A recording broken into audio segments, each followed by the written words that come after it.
अब हम आपको जल्द ही आपके काम की खबर एक बार बता देते हैं। केंद्रीय स्वास्थ्य मंत्रालय के अधीन directorate general of health services ने 18 साल से कम उम्र के कोरोना संक्रमित बच्चों के लिए नई गाइडलाइंस जारी कर दी हैं। बच्चों के लिए नई गाइडलाइन, इसलिए हम एक एक करके इससे संबंधित प्रमुख बातों को अब हम आपको बताने जा रहे हैं। आप चाहें तो पेन और पेपर लेकर इन सभी बातों को नोट कर सकते हैं।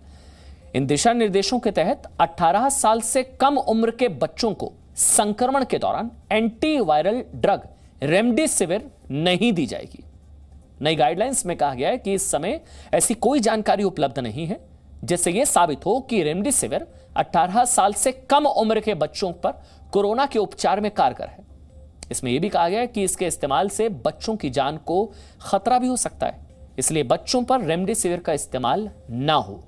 पहला पॉइंट। दूसरा पॉइंट, बहुत जरूरी होने पर ही बच्चों का सीटी स्कैन कराएं।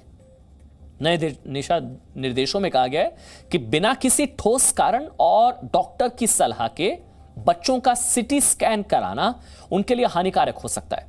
सीटी स्कैन के दौरान निकलने वाले रेडिएशन से बच्चों को बचाने के लिए सलाह दी गई है। तीसरा पॉइंट यह है कि अगर संक्रमण होने पर बच्चों को हल्के लक्षण हैं, माइल्ड सिम्टम्स हैं, तो ऐसी स्थिति में स्टेरॉइड्स ना दें। अभी कुछ मामले में ऐसा देखा गया जहां माता पिता ने अपने अनुभव से बच्चों को भी स्टेरॉइड दे दिए। यह बिल्कुल भी नहीं करना है।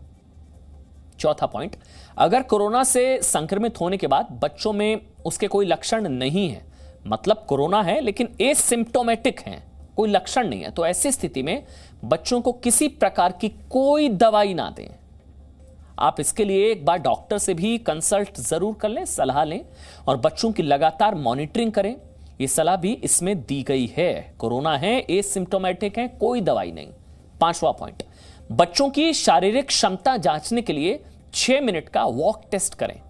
गाइडलाइंस में कहा गया कि 12 साल की कम उम्र से अधिक के बच्चों के लिए 6 मिनट वॉक टेस्ट अहम हो सकता है। हालांकि ये वॉक टेस्ट माता पिता या किसी बड़े की देखरेख में होना चाहिए। इसके लिए बच्चों की उंगली में पल्स ऑक्सीमीटर आपको लगाकर रखना होगा और 6 मिनट बाद रीडिंग चेक करनी होगी। अगर 6 मिनट टहलने के बाद ऑक्सीजन की मात्रा कम होती है तो आपको डॉक्टर से संपर्क करना चाहिए। छठा पॉइंट, 5 साल या उससे कम उम्र के बच्चों को मास्क पहनने की जरूरत नहीं है, लेकिन 6 साल से 11 साल तक के बच्चे सुरक्षा का ध्यान रखते हुए अपने परिवार की देखरेख और सलाह पर मास्क पहन सकते हैं। 7वां पॉइंट सबसे इंपॉर्टेंट, जिन बच्चों में कोरोना के हल्के लक्षण हैं उन्हें एंटी माइक्रोबायल ड्रग नहीं देने की सलाह दी गई है। एंटी माइक्रोबायल ड्रग नहीं देने की सलाह दी गई है। हालांकि गंभीर मामलों में डॉक्टर की सलाह पर यह बच्चों को दिया जा सकता है।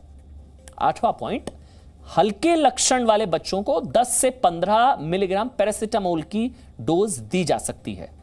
नई गाइडलाइंस में लिखा है कि बुखार और गले में दर्द होने पर माता पिता बच्चों को 4 से 6 घंटे में पैरासीटामोल की तय डोज दे सकते हैं। 9वां पॉइंट नोट कर लीजिए, कफ यानी कि बलगम होने पर बड़े बच्चों को गुनगुने पानी से गरारे करने की सलाह इन गाइडलाइंस में दी गई है। और आखिरी पॉइंट यह है कि अल्कोहल बेस्ड हैंड रब या फिर साबुन से बच्चों के हाथ धुलाते रहें। संक्रमण से बचाने के लिए सबसे जरूरी है, क्योंकि छोटे बच्चे खुद हाथ नहीं ठीक से धो पाते, इसलिए आपको इसका ध्यान रखना है और उन्हें यह बताते भी लगातार रहना है। Presenting B News app available on Google Play and App Store. Download it now.